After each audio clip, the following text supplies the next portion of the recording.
All right, welcome back. It is the Vegas Take, Sharp and Shapiro. It is incredible. It's like we're in a movie, folks. No NHL, no NBA, no Major League Baseball, no MLS, no ATP Tour. I would imagine the PGA Tour would probably be next. No sporting events. I mean, these universities are already saying they're canceling all athletic competitions, and it's just a matter of time now before the NCAA tournament makes that same decision. Yeah, and the second one, Kansas, they just announced that they're going to withdraw from the NCAA tournament. That's two of the biggest blue bloods in college basketball history. You've got Duke and Kansas. If you don't have those two, Kansas is also the odds-on favorite. They're the number one team in the country. If you don't have those two teams, you don't have a tournament. So joining us on the line right now to put this in perspective, boy, he's a busy guy today. That would be Mike Babcock from TMZ Sports. Mike, thanks for joining us, man. I would imagine this is a chaotic day for TMZ. Yeah, what's up, Mike? Yeah, what's up, fellas? It's crazy, and obviously never seen anything like this in the past. It's absolutely wild. Yeah, so give me the time frame here. So Gobert, it's announced that he has the virus yesterday. Talk to me a little bit about the updated information on Donovan Mitchell, now the second Jazz player with the coronavirus. What can you tell us about this? Yeah, well, it's just to start you back a little bit. So yesterday, Rudy Gobert in the morning wasn't feeling well, so they gave him a test for strep throat, for influenza, and those both came back negative. So out of an abundance of caution, and it turned out to be the right move here, they gave him a coronavirus test, and right before tip-off, as we saw, the positive test came back. The NBA acted swiftly in calling off the game and then obviously suspending the season.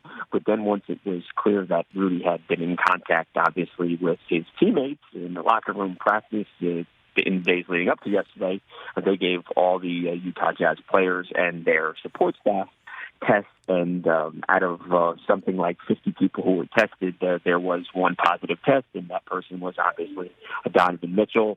Donovan has since released a statement on his Instagram where he thanked everybody for their well wishes and for everybody who has reached out, and said that he's continuing to listen to the Jazz's medical experts, and obviously will continue to listen to them. From everything that I've heard, both of the players, Rudy Gobert and Donovan Mitchell, seem to be holding up pretty well so far. Obviously, they're two young, fit guys, so I think they're in a from everything we've learned about this virus, they're in a good position to fight this thing and overcome this, obviously. But it's shocking to see when you see the celebrities that start saying, when you talk about Rudy Gobert, Donovan Mitchell, Tom Hanks, for crying out loud, it puts things into perspective. These are people you say, oh, they're rich and it's not going to happen to them. Right. It goes right to these guys, but it clearly doesn't. And the coronavirus obviously isn't selective. Anybody is at risk, and now we have seen people that we are very well aware of who have come down with this thing. So it's scary. Yeah, suddenly the untouchables are touchable. Do you think that, because Mark Cuban, he seems to be pretty confident that the NBA season will likely continue. Do you think that the season, it's going to be obviously postponed for X amount of time, and after everyone gets coronavirus tests, they make sure that they're negative, et cetera, do you think that the season will actually continue at some point? Or in my opinion, the NCAA tournament will be canceled. Do you think that the season will be canceled?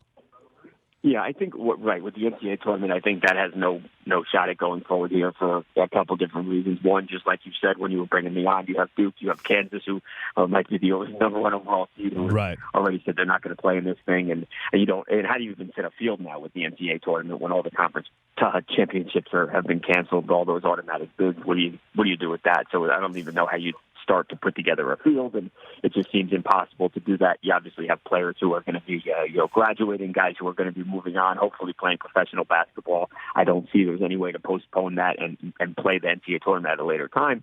But I think with the NBA, I think if in a much shortened season, obviously, I think you could probably still play the playoffs if we could get this thing going again. And let's say within 2 months or so, March 12th here. So can we start by April, May 12th? Can we start? And I think if that's a possibility, I do think that we could have some sort of playoffs and we could finish out this NBA season. But NCAA tournament, I think that's up in smoke. That's gone. If you're just joining us, Mike Babcock from TMZ Sports. Yeah, Mike, I agree with you. There's no way this NCAA tournament's going to happen. Let's talk a little bit about the upcoming Olympics. Trump has gone out and said that they should postpone it. How do you see this thing going? Do you think the Olympics are going to happen? Yeah, right from today was with the Irish Prime Minister, and somebody asked him about the Olympics. It starts in 134 days. So obviously in Tokyo, and Trump said that as opposed to playing this thing, having the games without any fans in the stands or at these events, he said he'd rather see it pushed back.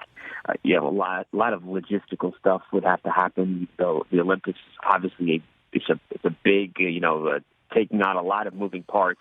But I sitting here where we sit right now and seeing how everything is unfolded, I have a gut feeling that they are going to try to postpone it. That is just a guess. I haven't even talked to anybody about that now, but I think this is moving so quickly, and what seemed like an impossibility a day or two ago with all the professional leagues in America shutting down has now happened so quickly. And I think with Trump, putting this out there, and with more people being infected, I do think that it's going to rise to a level where we're going to say it's not smart to hold these games right now. You have a lot of people traveling. It's not smart, even without spectators in the stands. You have thousands and thousands of athletes who are all going to be intermingling with each other, who are going to be with family and friends. It's just that there's too much of a risk for people to get infected. And what we've seen with this virus is that you could have no symptoms and be infecting people, and you have no idea. It's not like you're only contagious when you're sick. That's not the case, and I think that's the scary part about this. That three of us could feel great right now, and maybe we haven't. We just don't know. No, there's no question. Yeah, there's no question about that. Mike, this is affecting every sport, every professional sport at this point. It's crazy. Talk to me about world-renowned soccer star Ronaldo. Apparently, he's been quarantined now. What's going on with that?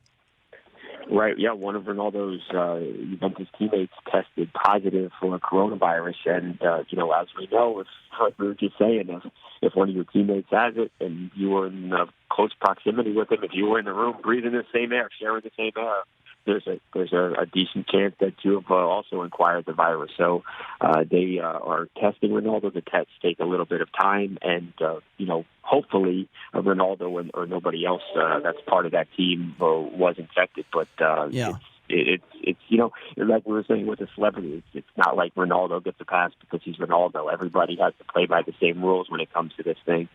So hopefully he doesn't have it. So we saw a video of Fred Hoiberg on the sidelines yesterday, and anybody who was watching Fred, you could see he was visibly not feeling very well, holding his head. He didn't look well. And I would imagine a lot of people at that time are saying, oh, my God, does he have the coronavirus? My first question, and by the way, he doesn't. He went to the hospital.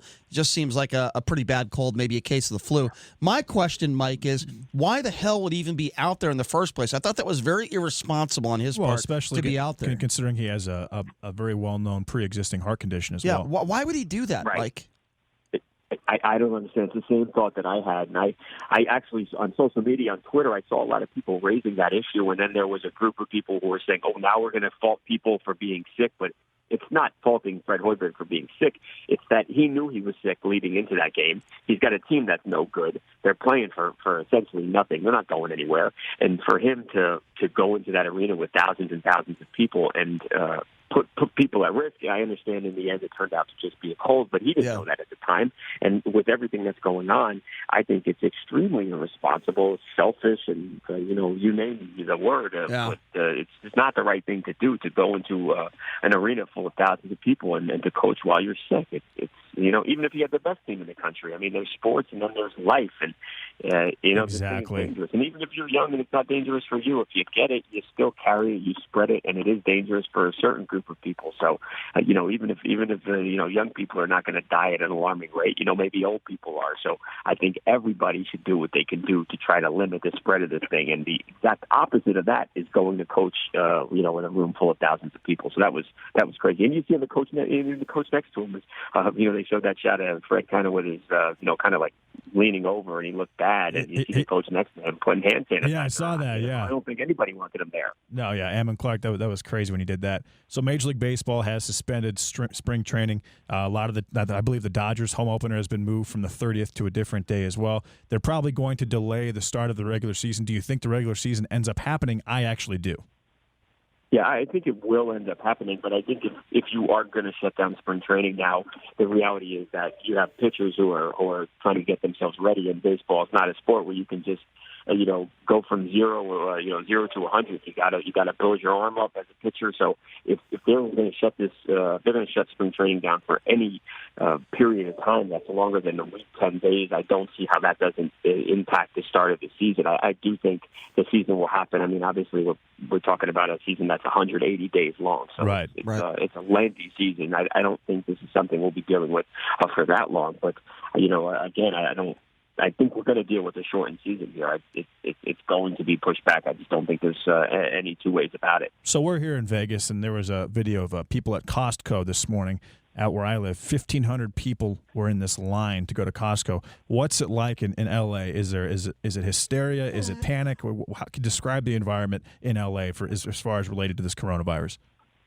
Yeah, I mean, when I'm out in normal places, it doesn't seem like there's as many people that are out. If you see in a restaurant, it looks like people aren't going to eat in restaurants. But like you said about Costco, if you go to a Costco or you go to a grocery store, it's packed. It's like people are preparing for the end of the world. And I'm sure you guys have seen, the hand sanitizer. You forget it. You're not finding that anywhere. Right. Toilet paper.